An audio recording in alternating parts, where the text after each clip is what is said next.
Shalom à tous. Aujourd'hui, nous allons voir ensemble ce partage sur la réflexion sur l'héritage. J'en avais parlé comme quoi c'était en cours, donc aujourd'hui, on le fait ensemble.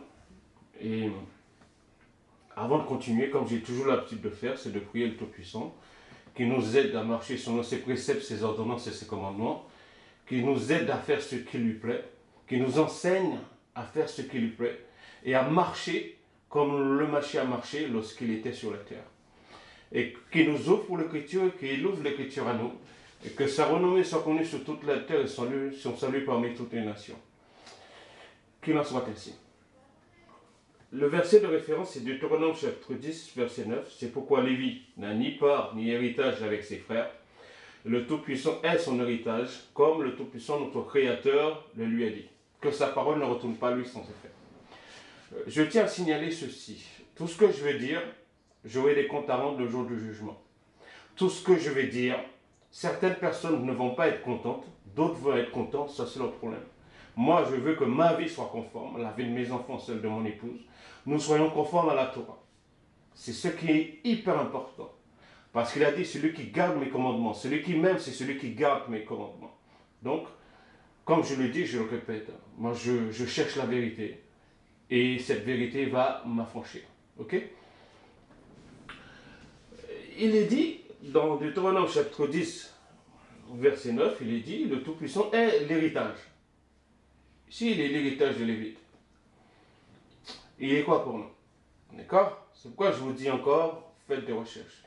Il est dit dans Sirach chapitre 33, verset 24, quand viendra à la fin de tes jours, les jours de ta vie, et le moment de mourir, distribue ton héritage, distribue-le. Comment tu dois le faire? Comment tu vas le faire? C'est en fonction de ce que dit la parole du Créateur. Et nous allons voir ensemble qui doit avoir certaines choses, qui ne doit pas avoir. Et nous allons prendre quelques exemples des gens qui ont pris des choses qui ne leur appartenaient pas et qu'est-ce que le Tout-Puissant a dit à ce sujet. C'est pourquoi je vous dis, beaucoup vont aimer, certaines personnes vont aimer ce partage que je suis en train de faire, d'autres ne vont pas l'aimer, certaines personnes vont me détester, mais peu m'importe. Une seule chose qui est très très important pour moi, c'est la vérité. Comprendre ce que dit la vérité. Et le Tout-Puissant est la vérité. Je sais que je ne connais pas grand-chose, mais le peu que je connais, j'essaie de l'appliquer à ma vie. D'accord? Continuons. Ça ne sert à rien. Ça me concerne, ça concerne aussi pas mal de personnes. Ça me concerne premièrement. Je me mets en avant, je me retire pas. Ça ne sert à rien d'avoir une tête remplie de versets bibliques et un cœur vide, plein de méchanceté, d'hypocrisie sans amour. Je tiens à le signaler, c'est-à-dire que je peux venir et sortir toutes sortes de versets, et au fond de moi, j'ai de la méchanceté dans mon corps, l'hypocrisie dans mon corps, alors ça ne sert à rien du tout. Je peux venir avec toutes sortes de versets pour vous démontrer certaines choses. Si je suis un homme méchant, ça ne vaut rien du tout. Je répète, ça ne sert à rien d'avoir une tête remplie de versets bibliques, et un cœur vide, pardon, et plein de méchanceté, d'hypocrisie sans amour. Ça ne sert à rien. Ça ne sert à rien du tout. Et je ne cesse, je le répète encore aujourd'hui, tu peux avoir toutes les versets bibliques dans ta tête. Tu peux avoir toutes choses dans ta tête. Mais si tu n'as pas la révélation de ce que tu as dans ta tête, tu n'es rien du tout. Et je le disais souvent, et je le répète encore, la révélation, c'est quelque chose qui est hyper important. Parce que le Mashiach, il a dit, le souffle sacré vous conduira dans toute la vérité. Il vous révélera les choses à venir. Donc, il doit nous révéler. C'est pourquoi quand je fais mes prières, je dis, Père, ouvre-moi pour l'écriture et ouvre l'écriture à moi. Ouvre mon intelligence, comme le Mashiach, il a fait avec ses disciples. C'est ce que je demande. Parce que je peux avoir une tête remplie de versets bibliques et je peux avoir un cœur vide, plein de méchanceté et d'hypocrisie. D'accord? Et je ne suis pas là pour être hypocrite avec les gens. Parce que quand je dis quelque chose, comme je le dis, on verra ça tout à l'heure, ce que ma bouche aurait dit, eh ben, ça peut me condamner et ça peut me justifier. Ok? Continuons. Ce que je demande au Tout-Puissant, c'est d'éloigner de moi la fausseté et le mensonge. et qui ne me donne ni pauvreté ni richesse, mais qui m'accorde le pain qui m'est nécessaire chaque jour. Pourquoi? Si je suis riche, ben je mettrai ma confiance dans les richesses. Si je suis pauvre, qu'est-ce qui risque de m'arriver? Je risque de faire quoi? Aller voler et que le nom du Tout-Puissant soit blasphémé. C'est pourquoi je dis qu'il m'accorde à ma famille et à chaque personne qui cherche sa force une chose, le pain qui est nécessaire chaque jour. Comment? Qui me donne la force d'aller travailler, qui me donne la force de chercher à faire ce qu'il pleut. Et si je fais cela, il me donnera ce que mon cœur désire. Parce que si je fais de lui mes délices, fais de Tout-Puissant tes délices, il te donnera ce que ton cœur désire. Ton cœur va désirer ces choses qui sont conformes à sa parole. C'est pourquoi je vous dis, beaucoup vont aimer, mais beaucoup ne vont pas aimer ce que je suis en train de dire. Ok? Parce qu'il y a des gens qui ont dans leur tête, ils sont remplis de versets bibliques. Mais quand vous regardez leur marche, c'est une catastrophe. Et j'ai dit dans un des partages, beaucoup pensent encore aujourd'hui qu'ils vont me tuer mon épouse et mes enfants pour récupérer tout ce que j'ai. Mais ils ne savent pas qu'il y en a un qui est tout-puissant qui surveille là-haut. Moi, j'ai confiance en celui qui vit là-haut. Celui qui voit, dont les yeux parcourent la terre, et pour soutenir tous ceux dont le cœur est tout entier à lui. J'ai confiance en cela. Jusqu'à la mort, combat pour la vérité. Ah, et le Tout-Puissant combattra pour qui? Pour celui qui combat pour la vérité. La vérité, c'est la parole. Ok? Ne sois pas dur dans ton langage, paresseux et lâche dans tes actions. J'en ai parlé par rapport aux paresseux. Il y en a des gens qui veulent avoir des biens, mais sans pouvoir travailler. En attendant, en tuant les autres pour pouvoir récupérer quelque chose. Il est dit après, ne sois pas comme un lion dans ta maison. Ah, j'en ai expliqué un petit peu. Je vous ai déjà dit d'aller regarder ce qui se passe au niveau de la nature. La nature nous enseigne certaines choses. La conduite de l'homme. Que ta main ne soit pas étendue pour recevoir. Beaucoup, ils veulent recevoir, mais ils ne veulent pas donner. Et c'est pourquoi je le dis, je ne m'attends à rien de qui que ce soit. Il y a une seule personne que je m'attends. Et je dois dépendre de lui. C'est le Tout-Puissant. Celui qui a créé les cieux et la terre. La recherche de la vérité est difficile. Oui, c'est difficile. Et l'exprimer est un risque de se faire exclure. Pourquoi? Tu dis la vérité, avec quoi moi tu ne vas pas être aimé. Tu dis la vérité, les gens ne vont pas t'apprécier. Mais par contre, raconte le mensonge, les gens vont t'aimer. Sois hypocrite, les gens vont t'aimer. Mais peu importe ce que les gens pensent de moi, mes enfants et de mon épouse, moi je vais avancer. Si je combats pour la vérité avec la force que le Créateur me donne, il combattra pour moi. Et si le Créateur combat pour moi, je serai toujours gagnant. Qu'il en soit ainsi. Malgré tout, j'ai fait le choix de vivre ma vie à chercher et à défendre cette vérité. Et je cherche.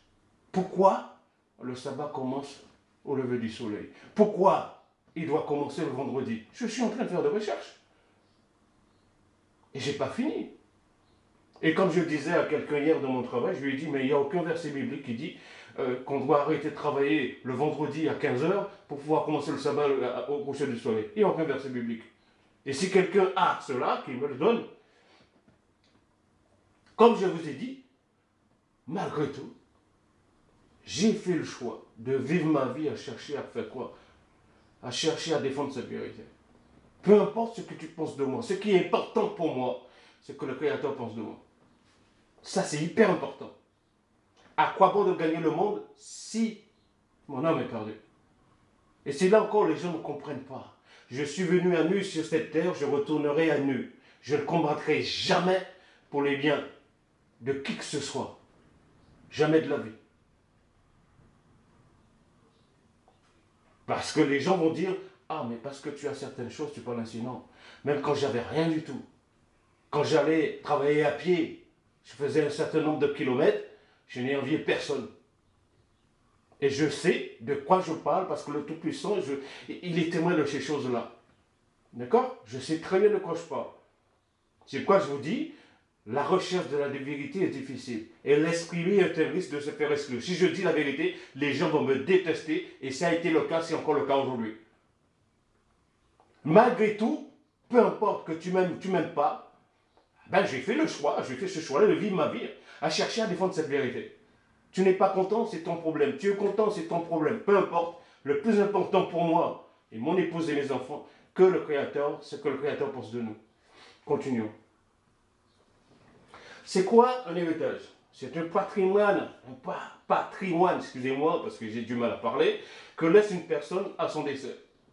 D'accord? Mais cette personne-là peut faire quelque chose avant. Ok? Patrimoine recueilli par voie de succession. Parce que dans certains pays, il n'y a pas de. Il y a tellement de magouilles, même en France aussi, dans d'autres pays aussi, il y en a pas mal de choses. Les gens croient qu'ils vont te tuer, ils vont prendre tout ce que tu as. Pourquoi tu fais ça? Tu ne sais pas qu'il y a une loi, et le Créateur dit respecte la loi du pays. Pourquoi tu veux faire ces choses ainsi? C'est pourquoi je vous dis, ça fait un bon moment que je suis dessus. Il y a d'autres prédications sur la peur, sur le partage de la terre de Canaan, tout ça, toutes ces choses-là, c'est encore. Sur l'hébreu, etc., etc. D'accord? La troisième partie sur l'esclavage, je n'ai pas fini, la malédiction de Cham, etc.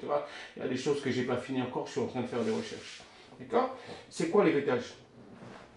Bien acquis ou transmis par voie de succession. D'accord? La succession, il y a une façon de le faire. D'accord? Il a laissé à ses enfants un héritage important. Voilà, j'ai quelques exemples. Il est dit, se contient des prédécesseurs, de générations antérieures sous le plan du caractère et de quoi? De l'idéologie. Ce qu'on a reçu de nos prédécesseurs. Le Créateur a promis certaines choses à nos ancêtres, c'est-à-dire les 12 patriarches. Et en plus de ça, pour partir du 12 patriarches, vous allez à Abraham. Ce que le Créateur a promis à Abraham. Ce qu'ils ont fait lorsqu'ils ont fait le partage entre Sem, Japheth et Cham. Alors, lorsque vous dites quelque chose, il faut que vous tenez à cela. Que votre oui soit oui et que votre non soit non. Ok? C'est pourquoi je vous dis, faisons très très attention. Là, regardez bien, c'est projeté. Ce que je vous demande de faire, c'est d'arrêter la prédication. D'accord? Vous mettez sur pause et puis vous prenez des notes. Ce qui est laissé par les prédécesseurs et qui est pénible à assumer. Il y a plusieurs choses. Il y a des choses qui sont bien, il y a des choses qui sont mal. Parce que je me rappelle, il y a un collègue de travail, ses parents sont morts, ils ont hérité certaines choses. Qu'est-ce qui s'est passé après? Il fallait payer pas mal de choses derrière. Ok? Ou bien certaines choses que les gouvernements vont vous laisser, exemple, le lourd héritage du gouvernement précédent. Ok? Continuons. L'héritage est un don du patriarche à ses fils et parfois à ses filles. Écoutez bien, j'ai mis entre parenthèses et parfois à ses filles. Pour les honorer et les soutenir. C'est pourquoi j'avais dit, c'est à toi de ramasser des bénédictions pour tes enfants. C'est facile de recevoir, mais il faut savoir aussi donner. Parce que beaucoup de personnes veulent donner, mais veulent recevoir, mais ne veulent pas donner, excusez-moi. D'accord? Beaucoup le pensent comme cela. Et comme je vous ai dit, je sais, je le répète encore aujourd'hui, je sais qu'est-ce que ça veut dire de ne rien avoir. Quelque chose. Et aussi, avoir certaines choses. Je sais qu'est-ce que cela veut dire. Ok? Le but était de pouvoir aux besoins et au statut de la famille. C'est ça. Pourquoi je vous dis, on doit faire hyper attention à tout ce que nous disons, à tout ce que nous faisons. La plupart des références à l'héritage dans la première partie, la première moitié de l'Ancien Testament, entre guillemets, parlent du Créateur qui donne la terre promise aux Israélites. Il donne cette terre promise à qui? Aux Israélites, aux descendants de qui? De Sem. Et nous verrons qui a pris cette terre-là avant. Du Père Céleste qui pourvoit aux besoins de ses enfants. C'est pourquoi il est dit, c'est à nous d'amasser des bénédictions pour les enfants.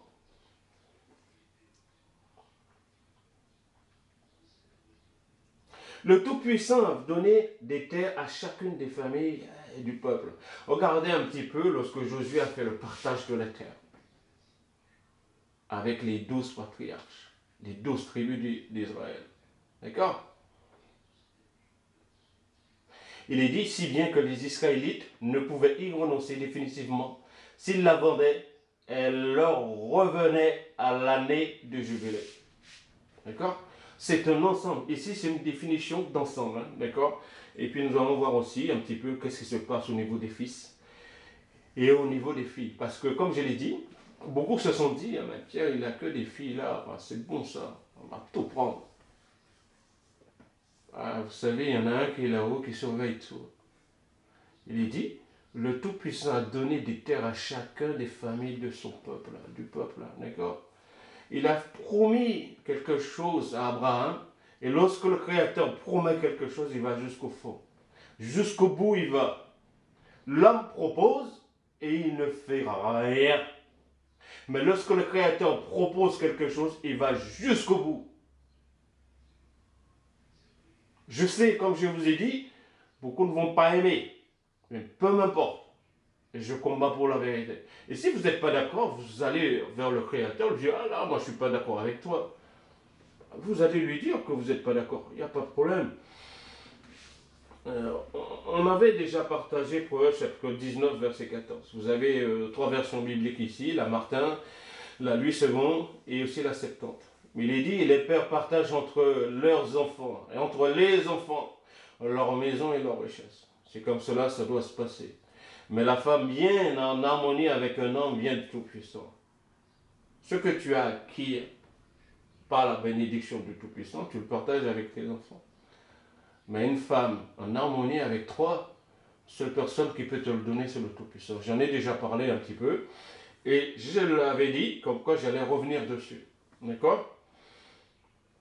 Et la maison et les richesses sont l'héritage des pères. Le Créateur a promis à Abraham. Abraham, à partir de là, c'est Isaac, après ça, Jacob, et après ça, les 12 patriarches, et maintenant c'est à nous. Ok? Est-ce que vous comprenez? Et une petite parenthèse, regardez qu'est-ce qui se passe en Israël, entre guillemets, aujourd'hui. La guerre entre Palestiniens et Israéliens. Bien Malachi ne profita en personne. Ah ben, tu seras chassé dans cette terre-là après. C'est pourquoi je vous dis, le Créateur a promis à son peuple la terre promise. C'est lui qui donne cette terre promise aux Israélites. Après, il tiendra toujours cette parole. Et lorsque le Créateur libère une parole, cette parole ne retourne pas à lui sans effet. Ok? Continuons. Division de la terre, c'est le livre du Jubilé. Vous allez partir du chapitre 8, vous allez jusqu'au chapitre 10. Je ne suis pas resté, j'ai pas été dans le chapitre 11, j'ai commencé à le lire un petit peu. Je me suis arrêté jusqu'au chapitre 10. Et si vous voulez avoir plus de renseignements, faites de recherches aussi de votre côté. Il nous est dit, et les enfants de Noé commencèrent à diviser la terre entre eux. Pour cette raison, ils appelaient son nom Pélec. D'accord? C'est quoi ça? Jubilé. Vous connaissez ce livre-là, ce livre est appelé aussi la Petite Genèse. Et comme je le répète aussi, parfois, certaines choses qui sont écrites dans le livre de la Genèse, vous allez trouver le complément dans le livre des Jubilés. C'est pourquoi je vous dis, c'est hyper important. J'en ai parlé un petit peu, qu'est-ce qui s'est passé avec Cham et Canaan. D'accord? Lorsque Canaan a su que son père avait maudit Cham, il a pris ses enfants et il est parti avec. Et quand vous lisez le livre de la Genèse, vous allez dire, mais il n'était pas encore né, alors qu'il y était déjà. Enfin, bref, s'il le faut, je vais revenir un petit peu dessus quand je vais faire un 3e ou 4e partage sur la malédiction de Cham. Ok? Il est dit, ce sont là. Et en la 3e année de la 7e semaine du 32e jubilé, il prit pour lui une femme de son nom était Azurad, fille de Nébrod. Et dans la 6e année, il lui porta un fils qu'il appela son nom Pélec. Vous savez, comme je l'ai dit aussi, je suis en train de le faire, c'est presque fini. Il ne manque plus qu'à faire 1 ou 2 parties, peut-être 3 parties dessus. sur le nom de chaque personne a une importance, a une signification. Et ce nom-là aussi veut dire qui vous êtes aussi. D'accord? Donc, le nom Pélec, c'est à ce moment-là que les enfants de Noé commençaient à faire quoi? À diviser la terre entre eux. Entre eux. Sem, Cham, Japheth. Et après, Sem a fait aussi la division avec ses enfants, la partie qu'il devait avoir. Et Japheth a fait la même chose. Et aussi, Cham aussi. Il est dit, en continuant, et ils la divisèrent secrètement, c'est-à-dire par tirage au sort, entre eux, et le dirent à Noé. Et cela arriva au commencement de la première année de la première semaine du 33e jubilé. Ils divisèrent la terre en 3 parts. 3 parts. Je répète, ils divisèrent la terre en 3 parts. Entre Sem, Ham et Japheth, selon l'héritage de chacun. Chaque personne a sa propre part. Donc, tu ne vas pas empiéter sur la part des autres. Ce qui t'appartient au moment où vous avez fait cela par tirage au sort, c'est la même chose qui a été faite aussi par rapport aux 12 tribus. Ça doit rester ainsi. Ok? Alors, que d'entre nous qui avaient été envoyés étaient avec eux, un d'entre nous, qui c'est qui est là, l'ange du Tout-Puissant, campe autour de ceux qui le craignent. Au moment où ils ont fait ce partage-là, il y avait un ange. Okay? Et il appela ses fils, et ils s'approchèrent de lui, excusez-moi, et eux et leurs enfants, et il divisa la terre en lot pour que ses 3 enfants en prennent possession. Et ils tendirent leurs mains, c'est-à-dire ils jurèrent, et prirent l'écrit du sein de Noé, leur père. C'est écrit. Il y avait un témoin, l'ange du Tout-Puissant, qui était là. Alors, écoutez bien, l'héritage de chacun. C'est pourquoi je vous dis, lorsque vous prenez cette définition-là ici, regardez bien.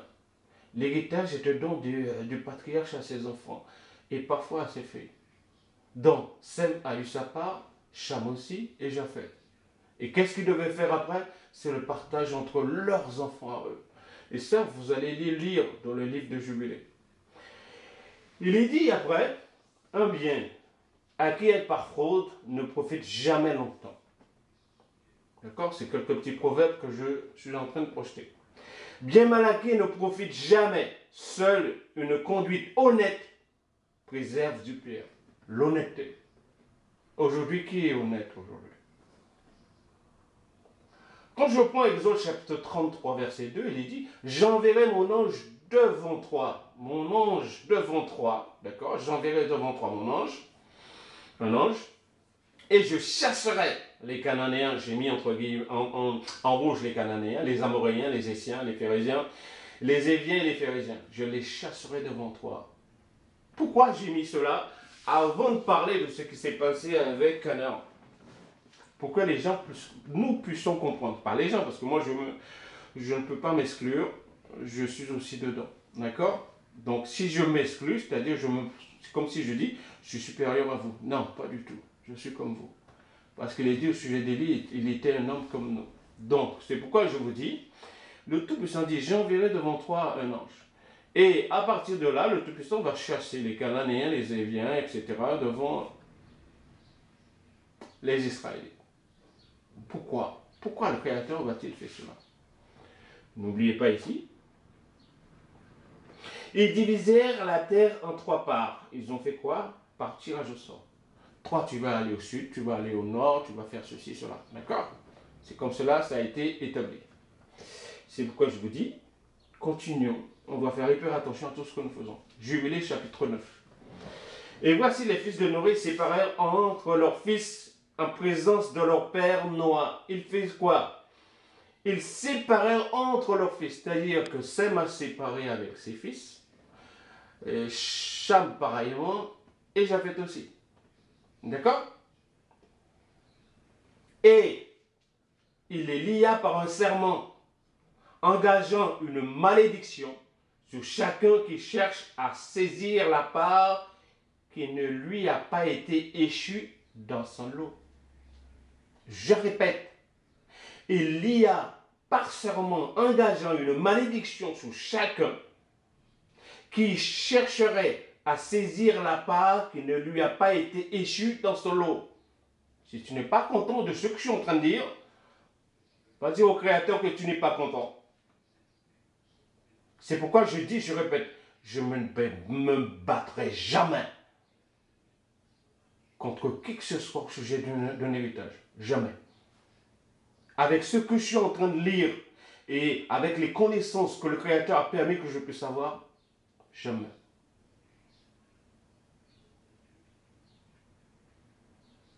Il dit après, ils dirent tous qu'il en soit ainsi, deux fois. Qu'il en soit ainsi par rapport à, si tu vas prendre un lot qui ne t'appartient pas, tu vas attirer la malédiction sur toi. C'est pas moi qui le dis, c'est la parole qui le dit. Et si tu n'es pas content, ben, tu vas voir le Créateur, tu vas voir le Tout-Puissant, tu vas dire, bon voilà, je ne suis pas content. Continuons. Pour eux-mêmes, écoutez bien, pour eux-mêmes, c'est-à-dire les enfants de Noé, et leur fils a toujours, leur fils qu'ils ont eu, à travers leurs descendants. Donc c'est valable encore aujourd'hui. Jusqu'au jour, écoutez bien après, jusqu'au jour du jugement, par lequel le Tout-Puissant les jugera avec une épée et avec le feu, pour toutes les cruautés impures que de leurs erreurs, avec lesquelles ils auront rempli la terre de transgression et d'impureté, de fornication et de péché. Tout ce que nous aurons fait ici-bas, qui n'est pas en rapport à la parole du Créateur, nous aurons des comptes à rendre. Même en rapport, il va peser, il va voir si nous sommes légers ou si nous sommes comme il faut, juste. D'accord? C'est pourquoi je vous ai dit, j'ai fait cela avant. Attendez, je vous ai mis ceci, hein, vous avez, bien mal acquis ne profite jamais. Seule une conduite honnête préserve du père. Bien mal acquis, par fraude, ne profite jamais longtemps. C'est pourquoi le Créateur, il a fait quoi? Il a chassé qui? Les Cananéens. Et là, vous avez la preuve. Pourquoi il veut faire? Parce que vous avez fait quelque chose par serment et tu n'as pas tenu à ce que tu as dit. Il les lia par un serment engageant une malédiction sur chacun qui cherche à saisir la part qui ne lui a pas été échue dans son lot. C'est pour eux, leurs enfants et leurs descendants. Alors, jusqu'à présent, ça doit se faire ainsi. Et si le Créateur le permet, je parlerai aussi de la loi du Lévirat. Si je ferai un petit partage de peut-être 5-10 minutes avec vous, un quart d'heure, 20 minutes en fonction de cela. D'accord? Canaan s'empare du pays qui n'est pas le sien. Eh bien, qu'est-ce qu'il va faire? Il va attirer la malédiction sur lui. Ok. Et c'est pourquoi vous avez Exode chapitre 33, verset 2. Alors, continuons. Il est dit, au début de la première année de la 4e semaine du 34e jubilé, ils furent dispersés du pays de Sinar. Et Ham et ses fils allèrent dans la terre qu'ils devaient. Ils partirent pour aller où? Dans la terre qu'ils devaient occuper. Qu'il acquit comme sa portion dans le pays du sud. Ham et ses enfants devaient aller dans la partie du sud. Et Canaan vit que le pays du Liban, jusqu'à la rivière d'Égypte, était très bon. Alors il voit, il convoite déjà. Et vous savez qu'est-ce que le Créateur dit au sujet de la convoitise? Eh bien, tu vois, tu convoites, et puis que tu fais, tu prends et puis tu pêches. Et le salaire du péché, c'est la mort. Parce que comme je l'ai déjà expliqué, il y a deux sortes de morts. Il y a la mort physique et aussi la mort spirituelle. Si vous voulez bien, vous allez regarder sur la chaîne YouTube, je pense que ce partage est déçu. D'accord? Et il n'alla pas Canaan, excusez-moi, n'alla pas dans le pays de son héritage vers l'ouest, qui est vers la mer, et il habita dans le pays du Liban, à l'est et l'ouest de la frontière du Jourdain et à la frontière de la mer. Canaan prit quelque chose qui ne lui appartient pas. Si aujourd'hui je viens, je prends quelque chose qui ne m'appartient pas, moi j'aurai des comptes à rendre. Et qui plus est, Sem avait des fils. C'est pourquoi je vous dis de faire hyper attention à cela. Et sinon, vous allez faire quoi? Vous allez attirer des malédictions sur vous. Je le répète encore, j'insiste beaucoup. Il y a, par un serment engageant, une malédiction sur chacun qui chercherait à saisir la part qui ne lui a pas été échue dans son lot. Canaan avait une part qui était échue pour lui dans son propre lot, mais il va prendre quelque chose qui ne lui appartient pas. Regardez qu'est-ce qu'il lui dit. Et Cham, son père, et Couche et Misraïm, ses frères, lui dirent: tu accapares un pays qui n'est pas le tien et qui ne t'est pas échu dans ton lot. Ne fais pas ça, car si tu fais ça, toi et tes fils tomberont dans le pays et seront maudits de révolte. Il y a un serment qui a été fait, et là vous brisez ce serment-là. Ben, tu seras maudit de révolte. C'est pourquoi il est dit que ton oui soit oui et que ton non soit non. Car si tu accapares par révolte, et par révolte, tes enfants tomberont, tu seras toujours déraciné à jamais. Et c'est pourquoi quand vous revenez ici, j'enverrai devant toi un ange.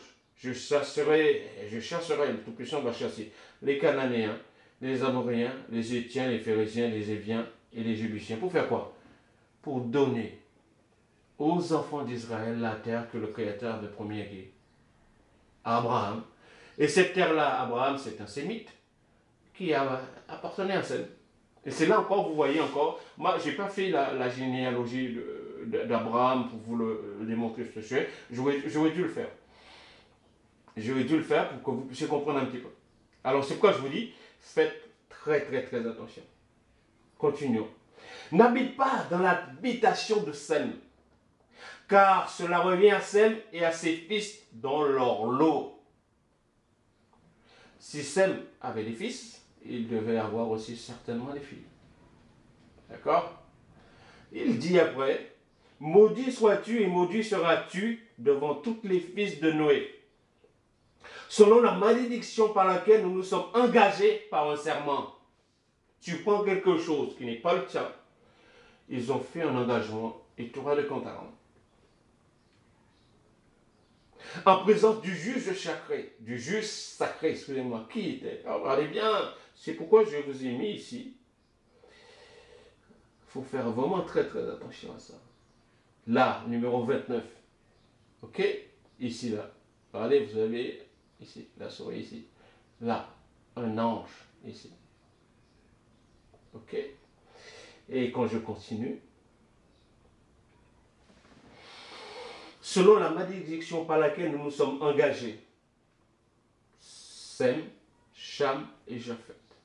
D'accord? Par serment, en présence du juge sacré et en présence de Noé, notre père, 2 personnes.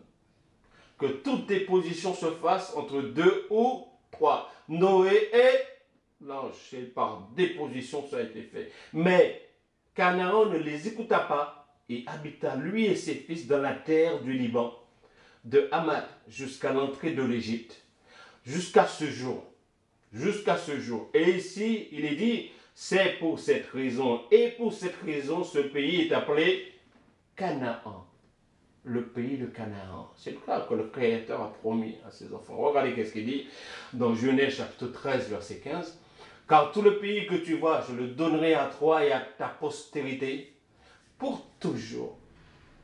J'établirai mon alliance, et Genèse chapitre 17, versets 7 et 8. J'établirai mon alliance entre moi et toi, et tes descendants après toi, selon leur génération. Ce sera une alliance perpétuelle, pour toujours. Donc, c'est pourquoi je vous ai dit ce qui se passe en Israël maintenant. Les gens, ils ont des comptes à rendre. Tu es en train de prendre une terre qui ne t'appartient pas. Eh bien, qu'est-ce qu'il va faire? Il va te déraciner le Créateur. C'est pourquoi je vous dis encore, faisons très très attention. Je ne me battrai jamais pour ce que les gens ont donné aux autres. Jamais de la vie. Jamais. Et je remercie le Tout-Puissant pour tout ce qu'il m'a donné. Ok? Genèse chapitre 17. Nous continuons en verset 8. Il est dit, en vertu de laquelle je serai ton Créateur et celui de ta postérité après toi. Quand il libère une parole, cette parole ne retourne pas à lui sans effet. Je te donnerai et à tes descendants après toi le pays que tu habites comme étranger. Tu habites comme étranger. Comme étranger. Mais cette terre-là était à qui? C'était à Sem avant. Était échu à Sem dans son lot à lui. Et Abraham est un sémite. Tout le pays de Canaan en possession perpétuelle, et je serai leur tout-puissant. Ce qu'il dit. Tout le pays de Canaan. C'est pourquoi je vous ai mis en bleu. Tout le pays de Canaan. Et c'est pourquoi il est dit, quand Canaan est venu habiter là-bas, il n'a pas écouté son père et ses frères, Misraïm et l'autre, d'accord, parce qu'il ne les a pas écoutés, couche. Et il est dit, pour cette raison, ce pays est appelé Canaan. C'est pourquoi le Créateur dit, qui dit quoi? Tout le pays de Canaan en possession perpétuelle. Je serai quoi? L'homme tout-puissant. Tu habites comme étranger. Ok, j'aurais dû le souligner, c'est pas grave. Exode chapitre 12, verset 40, au niveau de la Septante. Or, les séjours des fils d'Israël, les séjours, alors, excusez-moi, je reprends. Or, le séjour que les fils d'Israël avaient fait tant dans la terre d'Égypte que celle de Canaan avait duré 430 ans. D'accord? Cela, il y a un partage qui est fait sur YouTube à ce sujet. D'accord? C'est pourquoi je vous dis, faisons très très attention. D'où vient le nom, le pays de Canaan? Nous voyons aussi pourquoi le Créateur dit cela. C'est pourquoi je vous ai dit, la plupart du temps, une bonne partie du temps, certaines choses que vous n'allez pas comprendre un petit peu dans le livre de la Genèse, vous avez un complément pour pouvoir bien comprendre les choses dans le livre du Jubilé. D'accord? C'est pourquoi je dis au Tout-Puissant souvent, ouvre-moi pour l'écriture et donne-moi l'intelligence à comprendre ce que je suis en train de lire. Continuons. Lévitique chapitre 23, chapitre 25, versets 23 à 30.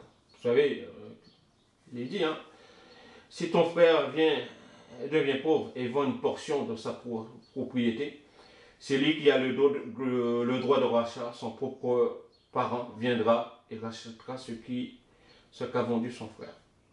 Il y a une façon que le Créateur met, il a mis cela pour que l'héritage doit rester, les terres doivent rester au sein du peuple, pour chaque tribu, que la terre qui est dans une tribu ne puisse pas aller dans l'autre. D'accord? C'est pourquoi il est dit, si quelqu'un, ton frère il est pauvre, qui vend une portion de sa propriété, son propre frère, propre parenté viendra et rachètera cela. C'est comme cela ça doit fonctionner. Et après, il dit, au verset 29, excusez-moi, c'est que je dis, vous pouvez mettre sur pause et lire tout. S'il ne trouve pas de quoi lui faire cette restitution, etc., etc., après vous allez directement au verset 29, si un homme vend une maison d'habitation dans une ville entourée de murs, il aura le droit de rachat jusqu'à l'accomplissement d'une année depuis la vente. Son droit de rachat durera 1 an. D'accord? C'est comme je vous ai dit par rapport au jubilé. Et n'en sortira point au jubilé. Il dit après, mais si cette maison située dans une ville entourée de murs n'est pas rachetée avant l'accomplissement d'une année entière, elle restera à perpétuité à l'acquéreur et à ses descendants. Il n'en sortira point au jubilé. Le Créateur a donné une façon de faire les choses. Et qu'est-ce que l'homme fait aujourd'hui? Il l'arrange à sa façon. C'est pourquoi je vous dis, je répète encore aujourd'hui, je ne me battrai jamais pour les choses des autres. Jamais. Ok? Lévitique chapitre 25, versets 31 à 38. Vous avez tout. Les maisons des villes non entourées de murs seront considérées comme de fonds de terre. Elles pourront être rachetées et l'acquéreur en sortira au jubilé. Quant aux villes des Lévites et aux maisons qu'ils y posséderont, les Lévites auront droit perpétuel de rachat. Celui qui achètera aux Lévites une maison sortira au jubilé de la maison vendue et de la ville où il la possédait, car les maisons des villes des Lévites sont leur propriété au milieu des enfants d'Israël. C'est comme cela que ça fonctionne. Okay. Comme je vous ai dit, faites pause et lisez. Et après, il dit, au verset 38, « Je suis le Tout-Puissant, votre Créateur, que vous ai fait sortir du pays d'Égypte pour vous donner le pays de Canaan et pour être votre Tout-Puissant. » Ok? Tu ne lui prêteras point ton argent à intérêt et tu ne lui prêteras point tes vivres à usure. Comment nous devons nous comporter au sein du peuple israélite? D'accord? La Bible, la parole du Tout-Puissant, contient des directives spécifiques pour l'héritage de la propriété familiale. Les fils aînés reçoivent une double part. Regardez bien ce qu'il dit. Le fils aîné recevait une double part d'héritage. D'accord? Deutéronome chapitre 21, verset 15-17. Et si un homme a deux femmes, aime l'une et n'aime pas l'autre, et s'il y a des fils dont le premier-né sont de la femme qu'il n'aime pas, il ne pourra point, quand il partagera son bien entre ses fils, reconnaître comme premier-né le fils de celle qu'il aime. Si tu aimes une femme et l'autre tu n'aimes pas, alors que ton premier-né vient de celle que tu n'aimes pas, tu ne pourras jamais déshériter cet enfant. C'est quoi? Faites gaffe. Mais il reconnaîtra pour premier-né le fils de celle qu'il n'aime pas et lui donnera pour son bien une portion double, car ce fils est les prémices de sa vigueur, le droit d'aînesse qui lui appartient.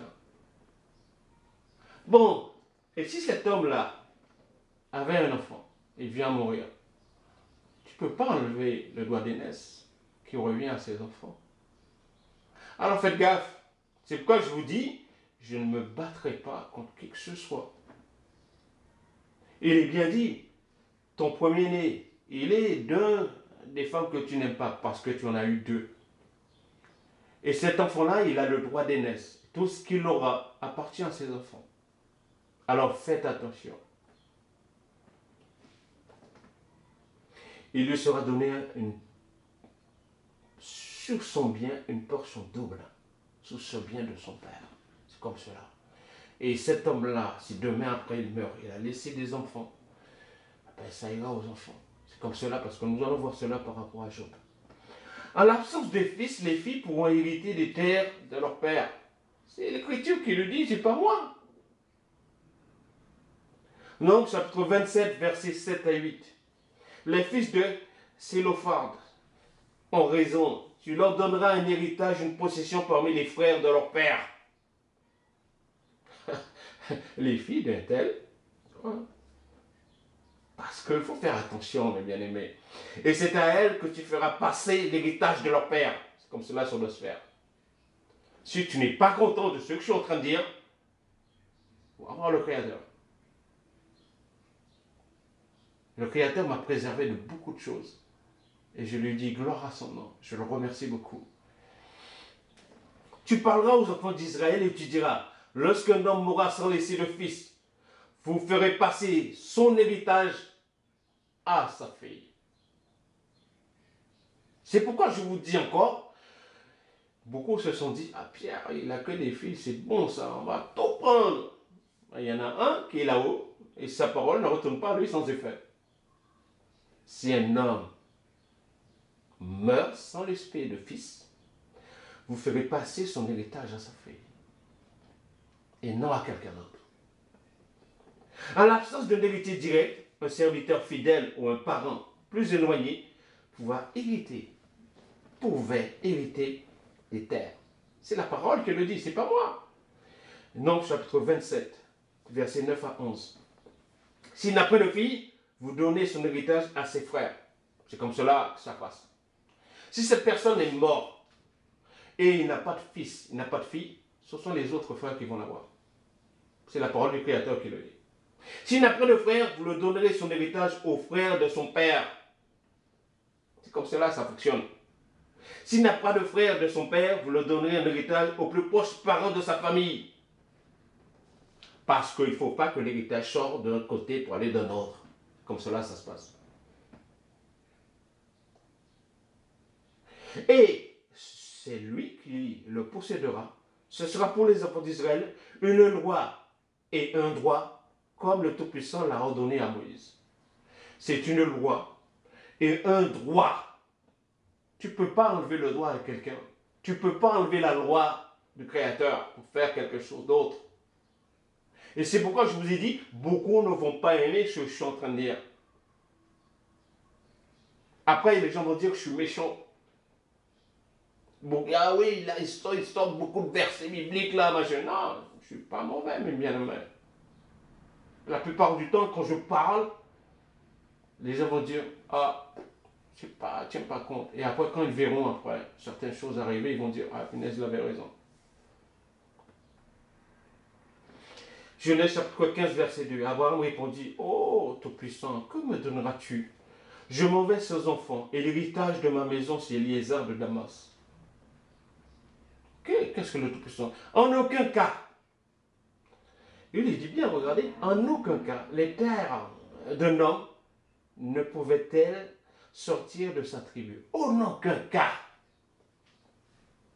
L'objectif était d'assurer la survie de la famille élargie. L'héritage était naturel.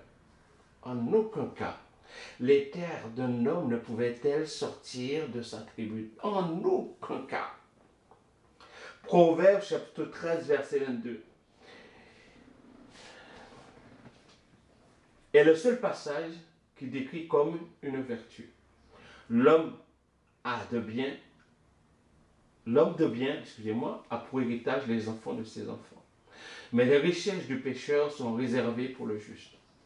Proverbe 13, 22 est le seul passage qui décrit comme une vertu. D'accord? Ce que je vous dis, ce que je suis en train de partager avec vous, faites de recherche de votre côté. En aucun cas, les terres d'un homme ne pouvaient-elles sortir de sa tribu. En aucun cas. Si cette personne avait des fils, partagés. S'il n'a pas de fils, ce sont les filles. S'il n'a pas de filles, il y a une loi que le Créateur a mis. Ils devront prendre cela comme référence. Ce sera pour les enfants d'Israël une loi et un droit perpétuel. Alors ne venez pas et faire semblant, etc., etc. Ok? Maintenant, fille de Job, le cas, on va le voir, le cas de Job pour ses filles et ses fils. Il ne trouvait pas de femme aussi belle que les filles de Job dans tout le pays. Et leur père leur donna un héritage avec leurs frères. Leur donna un héritage. Là, c'est pourquoi je vous dis, faisons très attention à tout ce que nous faisons. Ézéchiel chapitre 46, verset 16-17. Ainsi dit le Tout-Puissant, le Créateur, que quand le prince aura fait un don de quelques pièces de son héritage à quelqu'un de ses fils, ce don appartient à ses fils. Quand tu dis quelque chose à un de tes fils, ça lui appartient. Tu as fait donc cela, ne reviens pas sous ta parole. Parce qu'ils ont droit de possession en héritage. C'est comme cela que ça fonctionne. Je répète, quand un prince aura fait un don de quelques pièces de son héritage à quelqu'un de ses fils, ce don appartiendra à ses fils. Parce qu'ils ont droit de possession en héritage. Et je vous ai parlé de cela. C'est pourquoi je vous dis, faisons très attention. Mais s'il fait un don de quelques pièces de son héritage à l'un de ses serviteurs, le don lui appartient bien, mais seulement jusqu'à l'an d'affranchissement. Vous avez vu par rapport à l'année du jubilé. D'accord? Auquel il retournera au prince. Car, quoi qu'il en soit, c'est son héritage qui appartient à ses fils. L'héritage appartient aux fils et aux filles. Tu ne peux pas l'enlever. Et après ça, les fils, les filles qui ont des enfants, tu ne peux pas les enlever. C'est pourquoi je vous dis, faisons très attention.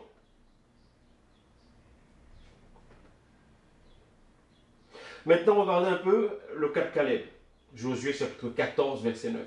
En ce jour-là, Moïse jura en disant, le pays que ton pied a foulé sera ton héritage à perpétuité, pour toujours, pour toi et pour tes enfants, parce que tu as pleinement suivi la voie du Tout-Puissant, notre Créateur.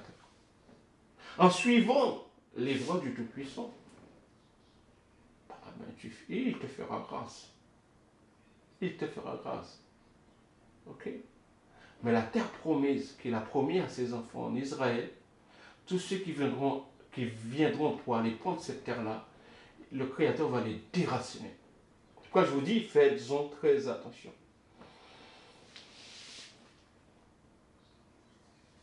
Regardez un peu, un roi, chapitre 21, verset 3. Mais Naboth répondit à Achad, ah, Tout-Puissant ne plaise que je te cède l'héritage de mes pères. Pourquoi veux-tu que je cède cet héritage-là? Pourquoi veux-tu? C'est ce qu'il dit à Achad. Pourquoi veux-tu ça? Je ne veux pas te le donner. Nous allons revenir un peu par rapport à Naboth tout à l'heure. Deutéronome chapitre 1, verset 8. Regardez, j'ai mis devant toi le pays, entrez en possession. Entrez et possédez le pays que le Tout-Puissant a juré à vos pères. Pardon, à Abraham, Isaac et Jacob. Pardon. De leur donner et à la postérité après eux. Le Créateur, il fait une promesse, il va jusqu'au bout. Ok? Continuons. Un roi, chapitre 21. C'est pourquoi je vous dis, je vais revenir tout à l'heure par rapport à un roi, chapitre 21, par rapport à Naboth et Achad. Cet homme-là avait une ville à Jisraël, à côté du palais d'Achad, roi de Samarie. Et Achad a été vers lui pour lui dire, bon voilà, cède-moi ta ville, pour que j'en fasse un jardin potager. Elle est tout près de ma maison. Tu vois, parce que la chose est tout près de ta maison et ça lui appartient, tu veux le prendre. Faisons très attention à cela. Et cet homme lui avait dit, il avait dit cela au verset 3, c'est pourquoi je vous ai dit, mais Naboth répondit, que le Tout-Puissant me garde de te donner l'héritage qui m'appartient.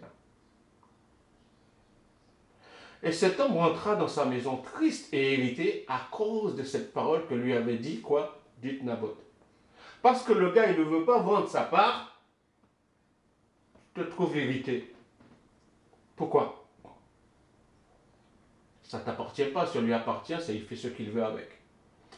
Ah, maintenant, allons-y avec Jézabel au verset 7.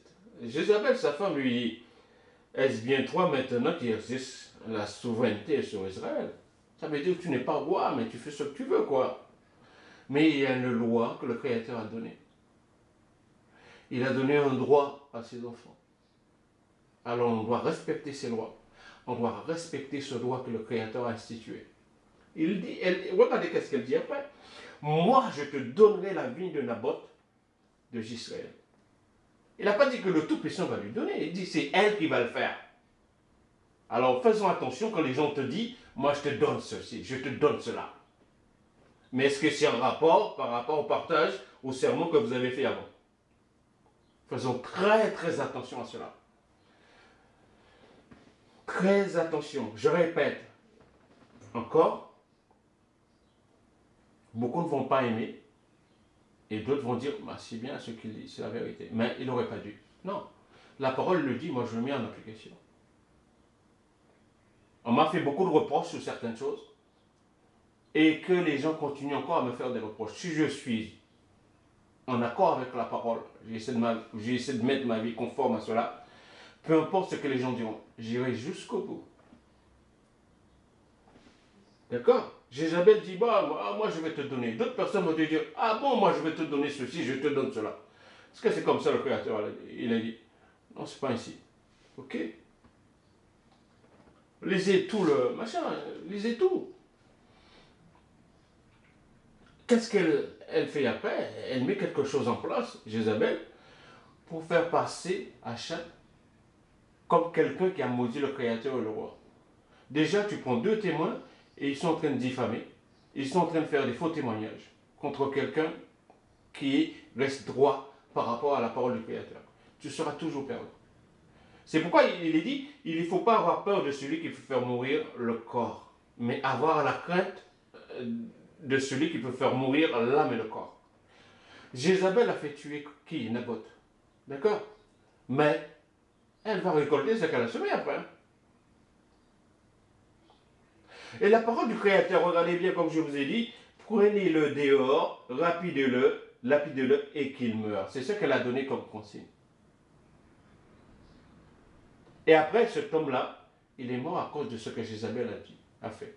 Et ce qu'elle a dit et ce que les autres ont fait par rapport à ce que Jézabel leur a dit de faire. Il est dit, lorsque Jézabel a appris que Naboth avait été lapidé et qu'il était mort, il dit à Achab, lève-toi, prends possession de la ville de Naboth, de Jisraël, qui a refusé de te la céder pour de l'argent. L'homme ne voulait pas vendre. Et pourquoi toi tu veux le prendre de force en le faisant mourir? Souvenez-vous un peu de ce que David a fait par rapport à Bathsheba, à la femme du roi. Et quelles conséquences qu'il y a eu derrière. C'est pourquoi je vous dis, faites gaffe à ce que vous faites. Ne convoitez pas. Lorsque vous convoitez, vous avez le péché et le salaire qui vient avec derrière, les conséquences qui viennent derrière avec. D'accord? Alors, la parole du Tout-Puissant fut adressée à Élie le Tishbite, d'entre les habitants de Galaad, en ces mots. Lève-toi, prends, il est dit, descends au devant d'Achab, le roi d'Israël, à Samré. Le voilà dans la vigne de Naboth, où il est descendu pour en prendre possession. Le Créateur dit, bon vas-y, va là-bas et dites ainsi dit le Tout-Puissant. Ainsi dit par le Créateur, au lieu même où les chiens ont léché le champ de Naboth, les chiens lécheront aussi ton propre sang. Élie n'a pas dit, ainsi dit Élie. Il a dit, ainsi dit, oui, par le Tout-Puissant. C'est pourquoi quand vous voyez Jézabel a dit, moi je vais te donner cela. Faites attention. Élie n'a pas parlé de lui-même. C'est que le Créateur lui a dit de dire ce qu'il a dit. Ce que tu as fait avec le champ, par rapport à Naboth, eh bien, tu vas récolter ce que tu as fait. Comme les chiens, la même façon où les chiens ont léché le sang de Naboth, les chiens vont te lécher quoi? Les chiens vont lécheront aussi ton propre sang. Continuons. Lorsqu'on a compris la valeur de la vérité, on ne peut plus mentir. Lorsque je connais certaines choses aujourd'hui, je prends conscience de certaines choses, je remercie le Créateur énormément. Il m'a préservé énormément de certaines choses. Continuons. Au verset 27 à 29, et après avoir entendu la parole d'Élie, Achab déchira ses vêtements, et mit un sac sous son corps et le jeûna. Et il coucha avec ce sac, et il marcha lentement. Et la parole du Tout-Puissant fut adressée à Élie, le Tishbite, en ces mots. As-tu vu comment Achab s'est humilié devant moi? Parce qu'il s'est humilié devant moi, je ne ferai pas venir le malheur pendant sa vie. Ce serait pendant la vie de ses fils. Et je ferai venir le malheur sur sa maison. Qui a fait tuer Naboth? C'est Jézabel. Ok? Écoutez bien. Il est dit, l'homme quittera son père et sa mère, s'unira avec sa femme, les deux seront une seule chair. Et qu'est-ce que le Créateur a dit par rapport à... il a dit, par rapport à Achab. Les chiens ont léché le sang de Naboth. Les chiens lécheront aussi, quoi? Les chiens lécheront aussi ton propre sang. Au lieu même, hein? C'est-à-dire dans le champ. Ok? Et le Créateur dit, parce que tu dis, il s'est humilié devant moi, je ne ferai pas venir le malheur pendant sa vie. Ce sera pendant la vie de ses fils. Et je ferai venir le malheur sur sa maison. La mort d'Achab ses fils et de Jézabel. Regardez bien un petit peu. 1 Roi chapitre 22, verset 28. Lorsqu'on lava le char à l'étang de Samarie, les chiens léchèrent le sang d'Achad, et les prostituées s'y baignèrent, selon la parole que le Créateur avait prononcée. Lorsque le Créateur libère cette parole ne retourne pas à lui sans effet. Il a libéré une parole par rapport à Achad. Ah ben, ça va arriver. Et la parole s'est accomplie. Maintenant, le fils d'Achad. Alors Joram dit à tel, et on attela son char. Joram, roi d'Israël, et Achajas,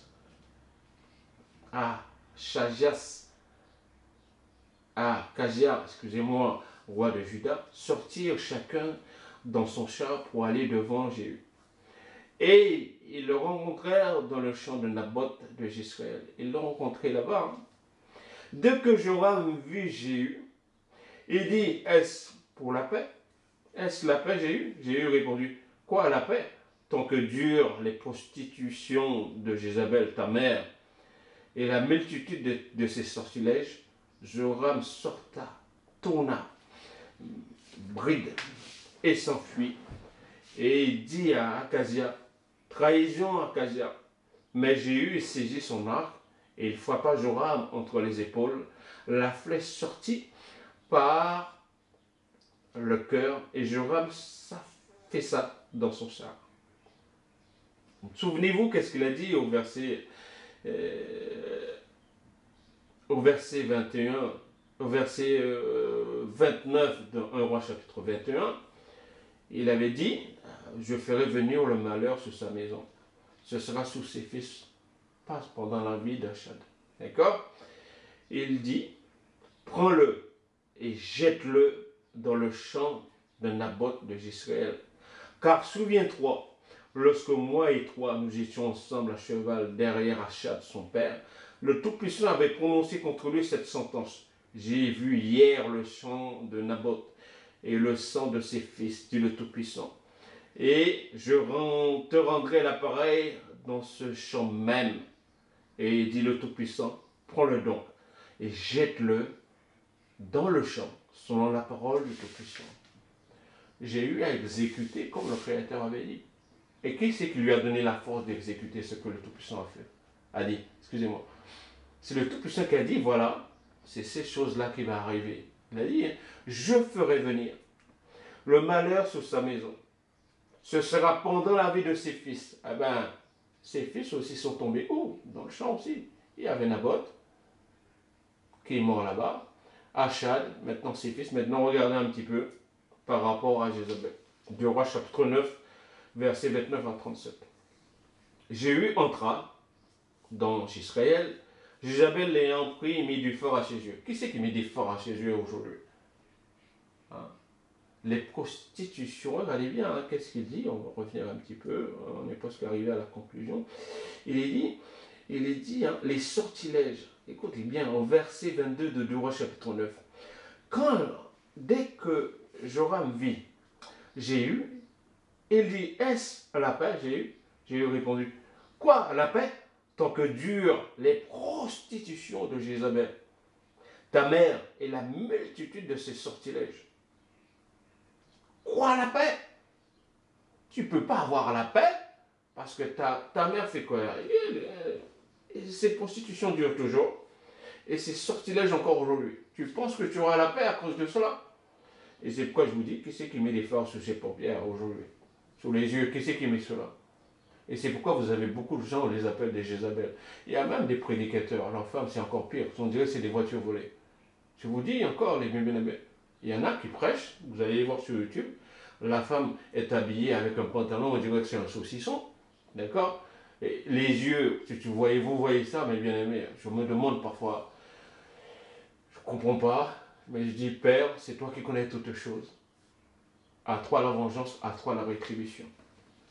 Et Jézabel, quand même, il est dit bien, l'ayant appris, mit du feu à ses yeux, se para à la tête et regarda par la fenêtre. Comme Jéhu franchissait la porte, elle dit, est-ce la paix? Nouveau Zimri. assassin de son maître. Il leva le visage vers la fenêtre et dit, qui est pour moi? Qui?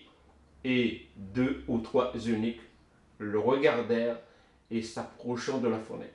En s'approchant de la fenêtre. Ils regardèrent Jéhu et en s'approchant de la fenêtre. Et lui, qu'est-ce qu'il dit? Jetez-la en bas. Et ils ont jeté Jézabel en bas. Puis, il entra, mangea et but, et il dit, allez voir cette maudite. Cette maudite. Tu t'accapares, regardez bien, il dit, allez voir cette maudite ici, là. Cette maudite-là. Qu'est-ce qu'il dit par rapport à Canaan lorsqu'il a pris la terre de Sem? Eh bien, tu seras maudit. Et donc, Jézabel a fait en sorte que Naboth puisse prendre la terre de... Non, Achat puisse prendre, excusez-moi, Achat puisse prendre la terre de Naboth. Ah ben, cet homme est maudit. C'est pourquoi je vous dis, faisons très attention à tout ce que nous faisons. Il dit après, ils retournèrent, l'annoncer à Jéhu, il dit, on va revenir un petit peu au verset 35. Ils allèrent pour l'emmener, mais il ne trouva d'elle que le crâne, les pieds et les paumes des mains. Ils retournèrent l'annoncer à Jéhu et dit, c'est ce qu'avait déclaré le Tout-Puissant par son serviteur Élie, le Tishbite, en disant, les chiens mangeront la chair de Jézabel dans le champ de Jisraël. Ok? C'est pourquoi vous faites du mal à quelqu'un. Vous pensez que le Créateur a oublié? Il n'oublie pas. Si vous voulez acquérir quelque chose qui vous n'appartient pas, ben, ça n'ira nulle part. Ok? Jézabel est tombée dans le champ. Achad aussi, les chiens ont léché son sang, comme il s'est fait avec Naboth. Ses fils sont tombés aussi, un de ses fils. D'accord? Alors, il faut bien comprendre les choses, hein, parce que le Créateur, il a bien dit, hein, regardez bien une chose. Ce sera pendant la vie de son fils que je ferai venir le malheur sur sa maison. C'est qui? Joram, fils d'Achad et de Jézabel. Le malheur est tombé sur eux. Et à ce moment-là, qu'est-ce qui est passé à Jézabel? C'est la même chose. Qu'est-ce qui s'est passé pour Jézabel? C'est la même chose qui s'est passé. Il est dit, les chiens mangeront la chair de Jézabel dans le champ de Jisraël. C'est le Créateur qui l'a dit. Et lorsque le Créateur dit quelque chose à propos de quelqu'un, cette parole ne retournera pas à lui sans effet, mes bien-aimés. En conclusion, malheur à celui, Habakkuk chapitre 2, verset 9, malheur à celui qui amasse pour sa maison de gains iniques, c'est-à-dire les choses qu'ils ont eues en faisant la méchanceté. Les choses qu'ils ont eues, qu'ils savent très bien qu'ils ne devaient pas avoir, afin de placer son nid dans un lieu élevé, pour se garantir de la main du malheur. Ecclésiaste chapitre 10, verset 18. Quand les mains sont paresseuses, la charpente s'affaisse, et quand les mains sont lâches, la maison a des gouttières. Tu es fainéant, tes mains sont lâches, les autres ont bossé pour avoir des trucs, va bosser aussi. Je remercie le Tout-Puissant qui m'a préservé de beaucoup de choses. Dans cette maison que nous avons, je sais que j'ai bossé. Dans autre chose que nous avons aussi, je sais aussi que j'ai bossé aussi dedans. Je sais qu'est-ce que ça veut dire. En avoir et ne pas avoir. Siracide chapitre 13, verset 24. La richesse est bonne, est quelque chose qui est très bonne quand elle n'est pas unie au péché. Le péché, c'est la transgression de la parole. Il y a un droit, une loi au sujet des filles et des fils par rapport aux héritages. Alors, si cette richesse que vous avez n'est pas bonne, n'est pas en accord avec la parole du Créateur, vous avez un problème. La richesse est bonne quand elle n'est pas unie au péché. La richesse est bonne quand elle n'est pas unie à la transgression de la loi et au droit. Faites attention à cela. Et la pauvreté est mauvaise quand dans la bouche de notre pays. Je reprends. La richesse est bonne quand elle n'est pas unie, à la transgression de la loi et au droit que le Créateur a instauré. Là, cette richesse-là est bonne. Quand elle n'est pas unie, et je répète, la richesse est bonne quand elle n'est pas unie à la transgression de la Torah, de la loi et des prophètes, etc., etc. Et la pauvreté est mauvaise dans la bouche de l'impie. On en a parlé déjà de l'impie. La vérité est bonne, mais elle blesse. Le mensonge est mauvais, mais il engraisse. Ça veut tout dire. Bien mal acquis ne profite à personne. Ok? C'est pourquoi je vous dis, faisons très attention. Là, j'ai presque fini. Il y a 1, 2, 3. D'accord? Écoutons la conclusion. Crains le Créateur et garde ses commandements, car c'est là de tout homme. En effet, il va ramener, le Tout-Puissant appellera en jugement chacun, que ce que soit quelque chose qui est bonne, mauvaise ou négligée. Peu importe ce que moi je ferai ici-bas, ça viendra en jugement devant le Créateur. Moi je lui dis merci, il m'a préservé de beaucoup de choses. Vraiment un grand merci à lui. Ce n'est pas moi, c'est ta bouche qui te condamne, ce sont tes lèvres qui déposent contre toi. Jézabel a dit quoi? Voici, je te donne. L'homme n'a pas voulu, Naboth n'a pas voulu vendre son champ de vigne à Achab. Mais toi, tu dis, bon voilà, je te le donne, tu as, vas-y, va le prendre. Comment tu peux dire cela? Le gars, Naboth, connaissait l'héritage des pères. Il savait très bien qu'est-ce que ça veut dire. Car par tes paroles, tu seras justifié, Matthieu chapitre 12, verset 37. Et par tes paroles, tu seras condamné. Pardon. Faisons très attention, mes bien-aimés. C'est quoi je vous dis? La vérité est bonne, mais elle blesse. Le mensonge est mauvais, mais elle engraisse. Ok? Il y en a, c'est leur métier de mentir. C'est leur métier propre. D'accord? C'est quoi je vous dis encore? Lorsqu'on connaît la valeur de la vérité, on ne peut plus mentir. Et là, je le dis souvent à mon épouse et à mes enfants. Je dis, tu diras toujours la vérité. Les gens qui sont en face de toi, ils sont contents, ils ne sont pas contents. Dis la vérité. Tu combats pour la vérité. Le Créateur se combattra pour toi. C'est pourquoi je vous dis, faisons vraiment très très attention. Un bien acquis par fraude ne profite jamais longtemps. Tu vas dire pendant 2-3 ans, ah c'est bon, il ne se passe rien.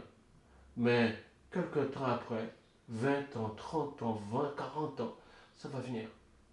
Achad a fait quelque chose. Le malheur est tombé sur ses fils. Alors faites gaffe. C'est pourquoi je vous dis, je ne veux pas qu'à cause de moi, mes enfants doivent souffrir. Je ne veux pas ça. Celui qui est en face, il ment, il dit des choses qu'il ne faut pas, il va le porter sur sa tête. C'est pourquoi je vous dis, le Créateur ne rigolera pas. Bien mal acquis ne profite jamais. Seule une conduite honnête préserve du pire. Ok? Souvenez-vous, hein, l'héritage est un don du patriarche à ses fils et parfois à ses filles, pour les honorer et les soutenir. Tu dis que ton père peut t'aider, et ce n'est pas le cas. Tu es un menteur. Et le menteur n'héritera jamais le royaume. Tu dis que ta mère peut t'aider, et ce n'est pas le cas. Tu es un menteur. Tu dis que ton frère peut t'aider, ce n'est pas le cas. Tu es un menteur. C'est pourquoi je vous dis, faisons hyper attention. La recherche de la vérité est difficile. Elle exprimée est un risque de se faire exclure. Beaucoup ne vont pas aimer, je répète ce que j'ai dit au début, vont pas aimer ce que je suis en train de dire. Mais ils auront des comptes à rendre. L'héritage passe de père en fils et parfois des filles. Si cet homme n'a pas de fils, ça va aux filles. Et même il y a des fils et des filles, le Créateur, il a dit par la bouche de Job, mais parfois il y a les deux. Et Job, regardez le témoignage que le Créateur dit par rapport à Job. C'est pourquoi je vous dis, faites attention. Malgré tout, j'ai fait ce choix de vivre ma vie à chercher à défendre cette vérité-là. C'est pourquoi il a dit, jusqu'à ma mort, je combattrai pour cette vérité. Et si j'arrive, par la grâce du Créateur, à combattre pour la vérité, eh bien, il combattra pour moi, je serai toujours gagnant. Parce que lorsqu'il combat, souvenez-vous, hein, certains peuples, lorsqu'ils ont vu que le Créateur combattait pour le peuple israélite, ils s'enfuyaient. Alors c'est pareil. Moi, je pense la même chose parce qu'il est dit, le Tout-Puissant, je ne change pas. C'est ce qu'il dit, le Tout-Puissant. Il ne change pas. Donc, jusqu'à la mort, combat. Sirachit chapitre 4, verset 28-29. Combat pour la vérité. Et le Créateur combattra pour toi. La recherche de la vérité est difficile. L'exprimer est un risque de se faire exclure. Malgré tout, j'ai fait le choix de vivre ma vie par la grâce du Créateur, à chercher à défendre cette vérité. Parce que je serai affranchi.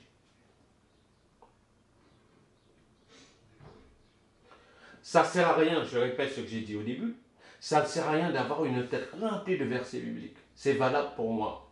Et un cœur vide, plein de méchanceté, d'hypocrisie sans amour. Beaucoup sont comme cela. Jamais je vais me battre pour l'héritage des autres. Jamais de la vie. Me battre pour ce que quelqu'un a bossé pour avoir, jamais de la vie. Ce qu'il m'est dû, le Créateur fera en sorte que je l'ai. Parce que c'est une loi qu'il a donnée.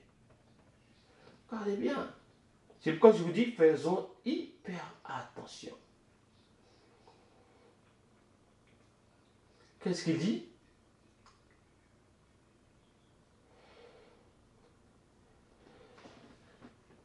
Les filles de cet homme ont raison. Tu leur donneras un héritage, une possession parmi les frères de leur père.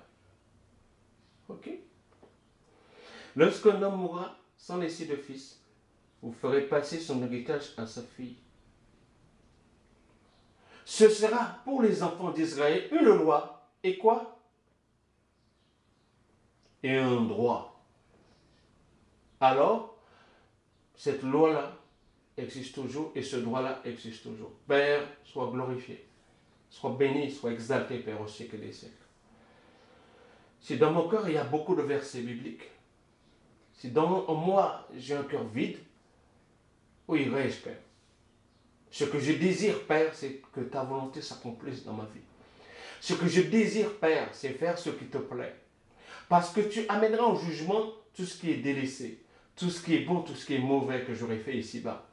C'est pourquoi encore je te demande d'ouvrir mon intelligence pour que je puisse comprendre ta parole, pour marcher selon tes préceptes, tes ordonnances et tes commandements. Car tu as dit, Père, dans ta parole, ce sera une loi pour tes enfants et un droit, comme tu l'as ordonné à Moïse.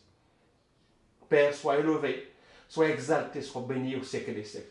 Que ta renommée soit connue sur toute la terre et ton salut parmi toutes les nations. Qu'il en soit ainsi, qu'il en soit ainsi.